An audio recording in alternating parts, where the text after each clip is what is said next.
બુલેટિનમાં આપનું સ્વાગત છે। બનાસકાંઠાના ડીસામાં આવેલ ફટાકડાના ગોડાઉનમાં થયેલ બ્લાસ્ટને કારણે 21ના મૃત્યુ થયા।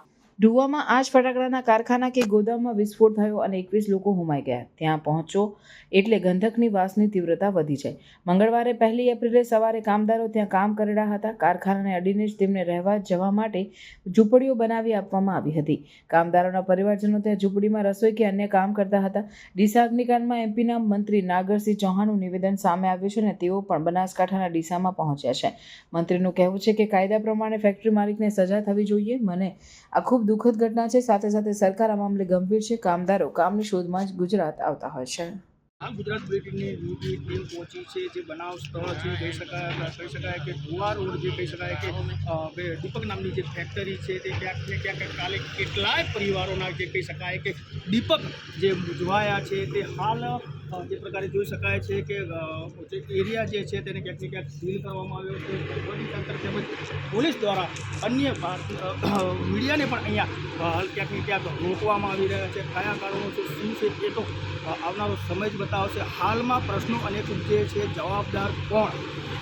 મોતની આગ ક્યાંક ને ક્યાંક બનાસકાંઠા જિલ્લામાં જોવા મળી છે। ક્યાંક ને ક્યાંક હાલ જે પ્રકારે કહી શકાય છે કે ગુજરાત બુલેટિનની ટીમ પહોંચી છે। હાલ જે કહી શકાય કે સ્થળના જે દ્રશ્યો છે તે ક્યાંક ને ક્યાંક બતાવવાની જે કહી શકાય કે કોશિશ કરી રહ્યા છીએ। હાલમાં ચુસ્તપણે પોલીસ બંદોબસ્તનો જે કાફલો છે ક્યાંક ને ક્યાંક જોવા મળી રહ્યો છે। જ્યારે ગઈકાલ રાત્રિએ મધરાત્રિએ જિલ્લાની ટીમો દ્વારા ક્યાંક ને ક્યાંક જે બંને જે આરોપી છે બાપ ને દીકરાને ક્યાંક ને ક્યાંક ધરપકડ કરવામાં આવી છે। આગળની કાર્યવાહી શું થશે એ હવે જોવાનું રહ્યું। વાત કરીએ તો સમગ્ર ગુજરાતની અંદર હાલ ક્યાંક ને ક્યાંક હાહાકારની જે સ્થિતિ કહી શકાય ક્યાંક ને ક્યાંક જોવા મળી રહી છે। હાલમાં જો વાત કરવામાં આવે તો બનાસકાંઠા જિલ્લાની અંદર ક્યાંક ને ક્યાંક જે દીપક નામની જે ફેક્ટરી છે તે ક્યાંક ને ક્યાંક લોકો કેટલાય શ્રમિક પરિવારોનો ક્યાંક ને ક્યાંક દીપક જે કહી શકાય કે મુજાયો હોય તેવી સ્થિતિ હાલમાં ક્યાંક ને ક્યાંક જોવા મળી રહી છે। ત્યારે હાલમાં વાત કરીએ તો જે લાઈવ દ્રશ્યોની અંદર ક્યાંક ને ક્યાંક જોઈ શકાય છે કે હાલ 24 કલાક જેટલો ટાઈમ વીતતો આવ્યો છે તેમ છતાં જે રાહત દળની જે કામગીરી છે વહીવટીતંત્રની જે કામગીરી છે તે ક્યાંક ને ક્યાંક પૂરો જે એરિયા છે ક્યાંક ને ક્યાંક સીલ કરવામાં આવ્યો છે। જે પ્રકારે જોઈ શકો છો કે હાલમાં ક્યાંક ને ક્યાંક પોલીસ તંત્ર જે કહી શકાય કે ખડે પગે હાલમાં જોવા મળી રહ્યું છે। રાહત તેમજ બચાવની જે કામગીરી છે ક્યાંક ને ક્યાંક પૂર્ણતાના આરે છે। ત્યારે હાલમાં જો વાત કરીએ તો બનાસકાંઠા જિલ્લાની અંદર મોતની આગ કહીએ તેવા દ્રશ્યો ગઈકાલે જોવા મળ્યા હતા। ત્યારે ગુજરાત બુલેટિન સાથે રાજુ ગુનડિયા, ડીસા। હાલમાં અમારી તપાસમાં જે આવે છે એ પ્રમાણે લોકો જણાવે છે કે અમને ખ્યાલ પડતા કે બ્લાસ્ટ થયો છે અમે લોકો તાત્કાલિક એની જગ્યા પરથી ભાગી ગયા હતા। પરંતુ છતાં પણ આરોપીઓ જે છે એની એક લાંબી પૂછપરછ થાય। આજે કોર્ટમાં એને રજૂ કરી અને ત્યારબાદ જે છે એમને રિમાન્ડ લેવામાં આવે ત્યારબાદ છે થોડી વધારે ઇન્ફોર્મેશન લોકોને મળી શકે। રિમાન્ડના મુદ્દા શું હશે સર?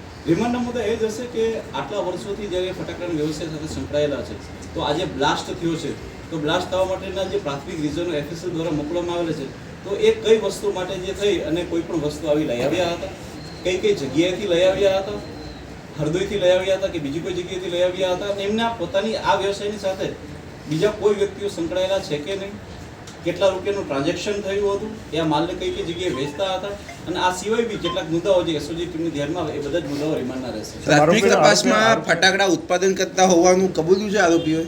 હાલમાં આરોપીઓ જે છે એ કબૂલી નથી રહી, પરંતુ હાલમાં અમારી પાસે જે આવે છે એ પ્રકારે જે સબસ્ટન્સ અમને મળી છે એલ્યુમિનિયમ પાવડર અને યેલો ડેક્સ્ટ્રાઇન આના પરથી એફએસએલનો એક જે અભિપ્રાય આખો બને ત્યારબાદ અમે જે છે કોર્ટની સમક્ષ રજૂ કરું છું કે અમારી પોલીસની તપાસમાં શું નીકળી રહ્યું છે। આરોપીના સાહેબ જે અગાઉ કોઈ ગુનામાં સડાવેલા સટ્ટા બજારને લઈને કોઈ જે બિલકુલ જે ફર્સ્ટ નંબરના જે આરોપી છે આની અંદર એટલે કે દીપક ખૂબચંદ મોહનાણી એ આની અગાઉ 3 વર્ષ પહેલાં જે છે એ ક્રિકેટ સટ્ટાના ગુનામાં સંડોવાયેલા હોય એ પ્રકારની હકીકત અમારી પાસે હાલમાં આવેલી છે। સર, આપે કહ્યું કે ત્યાંથી એલ્યુમિનિયમ પાવડર મળ્યો છે અને એનો યુઝ બીજી જગ્યાએ પણ થતો હોય છે, પરંતુ આ તો ફટાકડા ત્યાં હતા એટલે એવું માની શકાય કે ફટાકડા બનાવવા માટે અથવા તો બીજું એક કેમિકલ એફએસએલે પણ કબજે કર્યું છે ત્યાંથી। એ કેમિકલ શું છે? યેલો ડેક્સ્ટ્રાઇન છે। યેલો ડેક્સ્ટ્રાઇનને કબજે કરવામાં આવેલું છે। યેલો ડેક્સ્ટ્રાઇન જે છે એ બેઝિકલી જે છે એ ફર્ટિલાઇઝર ઇન્ડસ્ટ્રીમાં બી વપરાય છે અને કોઈ પણ જગ્યાએ એટલે કે ફટાકડાની અંદર બી જ્યારે યેલો કલર યુઝ કરવો હોય ત્યારે બી વપરાતો હોય છે। પરંતુ ફટાકડા જે હોય છે ને તેની અંદર જે મેઇન કન્ટેન્ટ જે હોય છે ને એ હોય છે ઓક્સિડાઇઝર। ઓક્સિડાઇઝરની હાજરી ત્યાં છે કે નહીં, બીજું કે ઓક્સિડાઇઝર છે, એટલા માટે પણ અમારી એફએસએલ ટીમ ખૂબ તલસ્પર્શી અભ્યાસ કર્યો છે. હું આપની મીડિયાની ટીમને જણાવવા માંગીશ કે અમે પોલીસ તરીકે અને અમારી જે એસઆઈટીની ટીમની જે રચના કરેલી છે, અમે એક મુદ્દે તલસ્પર્શી અભ્યાસ કરી એફએસએલની ટીમને સાથે રાખી દરેક મુદ્દાની સાયન્ટિફિક ધોરણે અમે લોકો એની આગળ વધી રહ્યા છે, જેથી કરીને એક પણ એવું પહેલું ના મળે કે જેથી કરીને આરોપીને ક્યાંય પણ એનો ફાયદો મળે અને એક દાખલારૂપ અને સજા મળે, જેથી કરીને માત્ર ગુજરાતમાં કે બનાસકાંઠામાં નહીં પરંતુ આખા ભારત વર્ષમાં આનો એક દાખલો બેસીને કોઈ આ પ્રકારનું કૃત્ય ના કરે તેના માટેની સરકાર દ્વારા સૂચના છે અને એવી રીતના જ આગળ વધી રહી છે. કેમિકલ એન્જિનિયરિંગની મદદ લેવામાં આવી છે, એનું કારણ શું હોઈ શકે? બેઝિકલી આ જે વસ્તુઓ છે એ ક્યાંક ને ક્યાંક કેમિકલો છે, બરાબર ને?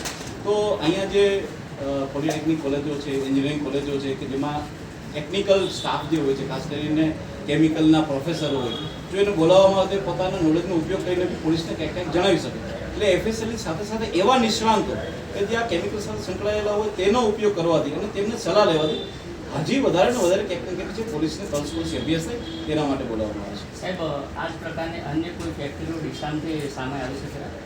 હાલમાં અમે લોકો જે છે વધારે સર્ચ કરીએ છીએ જેથી કરીને ક્યાંય ના આવે, પરંતુ હાલમાં હજુ સુધી ધ્યાનમાં આવેલી નથી. સર, આપણે કીધું કેમિકલ એન્જિનિયર છે એની મદદ લેવાઈ રહી છે. સવાલનો મને ખબર નથી આપ જવાબ આપી શકશો કે કેમ, પણ એ નથી લાગતું કે એસઆઈટીની અંદર જ આ લોકો હોવા જોઈએ જે નિષ્ણાંત છે, એફએસએલના અધિકારી હોય, ડિઝાસ્ટર મેનેજમેન્ટ હોય, ફાયર બ્રિગેડ હોય, કે જે અંદર જ હોવા જોઈએ? નહીં, હું આપને જણાવું કે કેવું છે કે આ જે એસઆઈટી છે એ અમારા આઈજીસેફ દ્વારા માત્ર ઇન્વેસ્ટિગેશન માટે બનાવવામાં આવી છે. આપ જે એસઆઈટીની વાત કરો છો એની અંદર અલગ અલગ બ્રાન્ચીસ હોય છે કે જે આઈજીસેફની અંડરમાં નથી આવતી. આજે છે અમારા દ્વારા જે છે એ પોલીસ તપાસનું છે, તો પોલીસ પોતાની તપાસ માટે કોઈની પણ મદદ લઈ શકે છે, નિષ્ણાંતની મદદ લઈ શકે છે, પરંતુ જે એસઆઈટી તેને ઓર્ડર કરવામાં આવે છે કે તમે કામ કરો એટલા માટે થઈ અને પોલીસની એસઆઈટી છે. એવી એસઆઈટી નથી કે જેમાં અલગ અલગ જે પોલીસના અધિકાર ક્ષેત્રમાં નથી આવતા એવા લોકો નથી લેવામાં આવતા. સર, ક્યાંથી કેટલો માલ લાવ્યા હતા એ કઈ તપાસમાં ખરી? દાખલા તરીકે આ એલ્યુમિનિયમ પાવડર છે, આપણે કીધું બીજું કેમિકલ, એ ક્યાંથી લીધું હતું, કેટલું લીધું, અને પહેલી વાર જ લીધું હતું કે ભૂતકાળમાં પણ લીધેલું? ફરીથી આપને જણાવો, જેમાં અમે આનો જવાબ દીધું છે, ફરીથી જણાવો કે અમે એના એકાઉન્ટન્ટને હાલની અંદર પોલીસે રાઉન્ડ અપ કરીને એની પૂછપરછ થઈ રહી છે. અમે એના જીએસટીના બિલ ચકાસી રહ્યા છીએ. હાલમાં જે વસ્તુ અમારી પાસે છે એના બી બિલ ચકાસી રહ્યા છીએ. એક ટીમ મહારાષ્ટ્ર છે, તે ટીમ એટલા માટે જ મોકલવામાં આવી છે કે અમને ડેટા મળેલા છે કે એને ત્યાંથી માલ ખરીદેલો છે. તો આ તમામ વસ્તુઓ ઉપર કે એને કેટલો માલ ક્યારે લીધો અને હાલમાં જે માલ ના પણ હોય પરંતુ જેનું બિલ મળી આવે તો તેની પણ શક્યતા ચકાસી રહી છે. એટલા માટે થઈ અને પોલીસની આખી એક ટીમ જે છે હાલમાં મહારાષ્ટ્ર ખાતે અને શિવ પાસે ખાતે છે. સાહેબ, આ શ્રમિકોને જે મધ્યપ્રદેશથી લાયા કઈ રીતે આ બાપ દીકરા સંપર્ક કરતા હતા, અથવા તો કોઈ એજન્ટ રાખ્યો હતો સ્પેશિયલી આના માટે? જણાવો કે એક જે ઠેકેદારની જે સિસ્ટમ હોય છે કે જે એવા ઠેકેદાર હોય છે કે જે આ વસ્તુ અંગેનું કામ કરતા હોય છે, પરંતુ આમાં જે ઠેકેદાર હતા પંકજ અને લક્ષ્મી એ બંનેના પણ મૃત્યુ થયેલા છે. પરંતુ અમને રિમાન્ડ લઈને પૂછપરછ બાદ કે ક્યાંથી ઠેકેદારોનો કેવી રીતના કોન્ટેક્ટ થયેલો હતો અને આવા બીજા ક્યાં ઠેકેદારો હોય છે એ બાબતમાં ઊંડાણપૂર્વક તપાસ કરવામાં આવશે.